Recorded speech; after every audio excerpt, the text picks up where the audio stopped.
Pemirsa, ketemu lagi dengan channel untuk berbagi pengetahuan dan belajar sepanjang hayat. Suyanto.id, juga channel untuk Amar Ma'ruf, media sosial. Nah, kita sengaja membuat channel ini untuk berbagi pengetahuan dan belajar sepanjang hayat.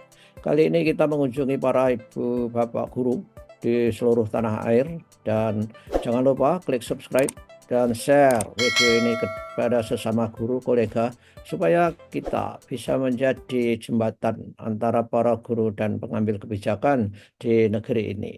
Kita jadikan channel ini untuk jembatan para inspirasi para guru kita. Nah, kalau gadget-gadget Anda kedatangan video ini, ya berkat editor channel kita, Mas Heri Teguh Yono, MPD.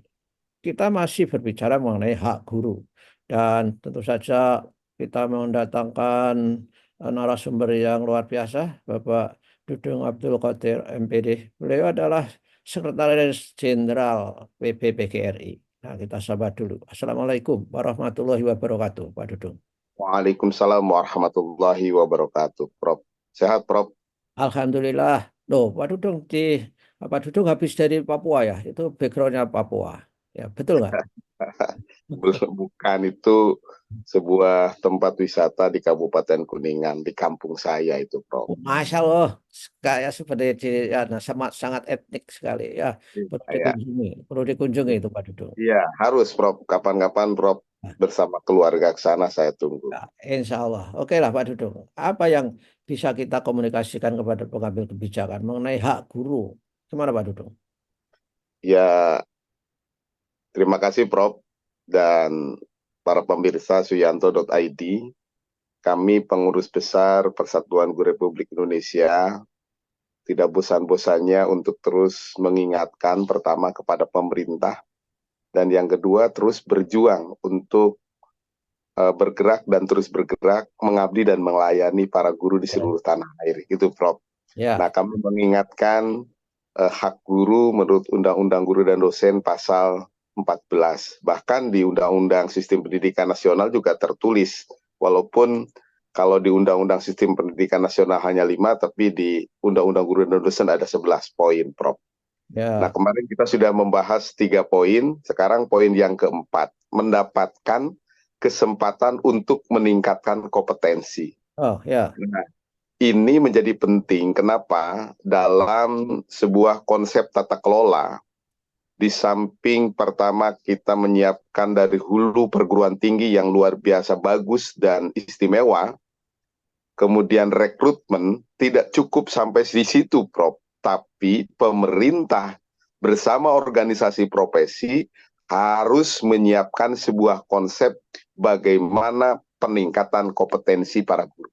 Ya, ya. Oke. Dalih-dalih jangan sampai membuat aturan atau program yang membeda-bedakan. Ya, Jadi ini ada sebuah program kebijakan yang disiapkan oleh pemerintah yang sedikit membeda-bedakan. Bahkan usia dibatasi. Padahal menurut teori dan konsep apapun, bahwa belajar itu kan sepanjang hayat. ya. Oke. Ini ada sebuah aturan yang syaratnya itu maksimal usia 50 tahun dalam mengikuti sebuah program gitu ya. Oke. Ini akhirnya ya kami mengingatkan pemerintah, dan kita ajukan ke MA, alhamdulillah menang dan dikabulkan, yang usia menjadi guru penggerak itu maksimal 50 tahun. Oh, sudah Nah, dikabulkan Pak Dudung? sudah Ya. dikabulkan alhamdulillah. Kapan Ini Pak? ini ini 3 bulan yang lalu dikabulkan oleh MA. Jadi, Oke. Ya, ya, ya, ya. ya, Oke. walaupun di sisi lain program guru penggerak itu harus kita kritisi juga, tapi tidak boleh juga membatasi para guru untuk mengikuti sebuah program. Dan jangan pula program itu menjadi karpet merah buat para guru. Harusnya pelayannya disamakan. Artinya, Undang-Undang Guru dan Dosen memberikan pesan pada kita semua, pemerintah wajib ataupun uh, memberikan kesempatan kepada para guru untuk meningkatkan kompetensi. Nah, Ya. kita apresiasi, Prof. Ada platform yang sudah disiapkan oleh pemerintah. kita apresiasi kalau itu memang positif. Tapi lagi-lagi platform yang disiapkan oleh pemerintah melalui platform Merdeka Mengajar itu harusnya dijadikan stimulus oleh pemerintah untuk meningkatkan kompetensi guru melalui rapot guru. Ya. Jangan membuat lagi guru agak kesulitan di dalam mengikuti PMM. Guru-guru agak kesulitan, kemudian agak repot dengan tuntutan lain selain administrasi adalah mantengin terus PMM. Padahal PMM konsepnya sebuah platform itu adalah media atau salah satu pilihan bagaimana guru bisa memanfaatkan kesempatan untuk meningkatkan kompetensi. Nah, Tetapi sekarang jadinya wajib Pak Dudung, ya sehingga itu jadinya wajib. wajib dan mengorbankan waktunya untuk berinteraksi dengan para siswa. Iya kan? Ya, betul. Jadi itu yang saya sampaikan bahwa banyak keluhan dari guru-guru dengan konsep PMM ini, guru-guru direpotkan di samping administrasi, yakni kita harus mengikuti asinkronus melalui PMM. Nah, ini mungkin yang harus kita kaji karena apapun bentuknya, Prof, bahwa proses peningkatan kompetensi itu harus ditata dengan baik. Itu yang pertama. Yang kedua, harus berbasis masalah dan kebutuhan guru. Guru Jakarta akan berbeda guru-guru dengan guru-guru daerah. Nah, konsep ini yang harus dibuat oleh pemerintah, organisasi profesi. Jadi apa sekarang skala prioritas di tahun 2024 untuk meningkatkan kompetensi para guru? Apanya yang harus ditingkatkan? Berbasis masalah yang dihadapi oleh guru dan berbasis kebutuhan yang harus dibutuhkan oleh guru. Jika ini dilakukan dengan baik, saya yakin konsep total quality of education, yakni perbaikan terus-menerus, ini menjadi sebuah sebuah keharusan buat para guru dan dibimbing, diarahkan oleh pemerintah dan organisasi profesi seperti PGRI.